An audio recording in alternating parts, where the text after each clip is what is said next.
Fala galera, beleza? Aqui é o Cocker e hoje estamos de volta com a série de The Last of Us. No episódio anterior eu falei sobre a imunidade de Ellie e mostrei o final. Então se você não viu, veja o episódio anterior para você entender isso aqui e bora!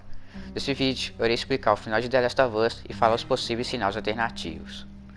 Muitos falam que Joel é o verdadeiro vilão de The Last of Us, pois ele acabou com a chance de quem sabe um dia a humanidade voltar a reinar novamente. Mas vamos ver se é isso mesmo. Joel, como eu disse no começo da série, perdeu sua humanidade e esperança na humanidade. Ele se tornou um homem frio e, assim como ela, ele teve uma mudança de personalidade após a morte de sua filha e após o surto. Foi exatamente isso que fez com que ele se separasse de Tommy, pois Tommy, diferente de Joel, ainda tinha esperança na humanidade e se tornou um vagalume. Na cena das girafas, Joel também vê que a natureza seguiu seu curso e está muito bem sem os humanos. E durante os 20 anos que ele sobreviveu, ele viu que os humanos se tornaram piores do que os infectados. Joe então, sem esperança na humanidade, e sem querer perder outra filha, e sem querer sentir a dor de perder outra filha, salva Ellie, mesmo se apresentando a cura para a humanidade. Durante toda a jornada de Joe e Ellie, os dois foram se fortalecendo. Joe mostrando seu lado frio e sem esperança para Ellie mostrando seu lado doce e inocente. Isso fortaleceu muito o laço entre os dois, o que ajudou nessa decisão. Joe, na hora de tomar essa decisão, ficou em um dilema, esse dilema chamado dilema do trem, que consiste em duas linhas de trem, onde uma linha de trem tem uma pessoa e na outra tem 5 pessoas. Você é o piloto do trem e tem que decidir para qual lado ele irá. Essa decisão é fácil de tomar se a pessoa que estiver sozinha em um dos trilhos não for a pessoa que você mais gosta. Imagine se a pessoa que está na linha do trem seja você ou até mesmo a pessoa que você mais gosta. Qual você escolheria? Agora vamos supor que Joe deixasse os vagalumes extraírem a cura de Ellie.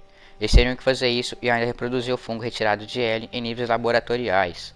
Depois ficariam anos até distribuir a vacina para a humanidade. Depois levaria mais de 10 anos até a humanidade conseguir vacinar todos, acabar com os infectados e reconstruir o mundo. Isso seria o final se tudo desse certo. Mas imagine se eles nem conseguissem extrair o fungo ou até mesmo reproduzir ele. E se reproduzissem, com certeza haveriam guerras pela vacina e pessoas que não queriam a cura. Isso geraria guerras por todo o país. Ele morreria à toa e talvez no final a humanidade voltaria ao topo. Isso sem contar que realmente havia outras pessoas que eram imunes que nós não sabemos o que aconteceu com elas. A única diferença dessas pessoas para a Ellie é que a imunidade da Ellie é mais eficaz. Agora ele fará sobre o final da primeira história que os desenvolvedores fizeram para o The Last of Us, onde Joel sem querer mataria o irmão de Tess e dali pra frente a Tess e seu bando começariam uma perseguição contra o Joel. No episódio do Congresso, acabou que eu esqueci de falar, mas ali seria Marlene que morreria, já que Joel não estaria mais com a Tess. Na parte da universidade, a Tess e seu bando alcançaria o Joel, e em vez dos canibais, seria a Tess que teria machucado o Joel. Joel e ela então fogem e nós chegamos na cidade dos canibais. Lá não mudaria nada. Eles então chegariam até o hospital e nós teríamos a parte do hospital e a parte em que Joel mente para ela. Mas o jogo não acabaria nessa parte. A Tess mais uma vez alcançaria o Joel e aconteceria um atentado contra ele e ela. Durante essa cena, o Joel fala para ele de um lugar seguro para eles se encontrarem e manda ele fugir. O Joel é capturado e torturado pela Tess. A Tess fala para o Joel que quer matar ele na frente dele para ele sentir a dor que ela sentiu quando seu irmão morreu. Então nesse momento em que a Tess tortura o Joel, a tela ficaria preta e nós escutaríamos um tiro. Esse tiro ficaria subentendido que foi no Joel, mas na verdade foi a Ellie que chegou e matou a Tess. Depois disso, Joel e Ellie iriam para São Francisco e começariam uma nova vida juntos.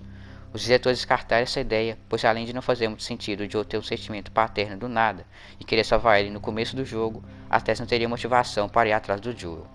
Bom galera, se você estiver gostando, deixa o like, se inscreve e deixa uma crítica construtiva nos comentários.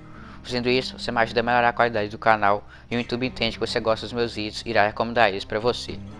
É bom galera, esse aí foi o vídeo. O próximo episódio é a origem de Ellie, dos vagalumes. Falou, é nóis.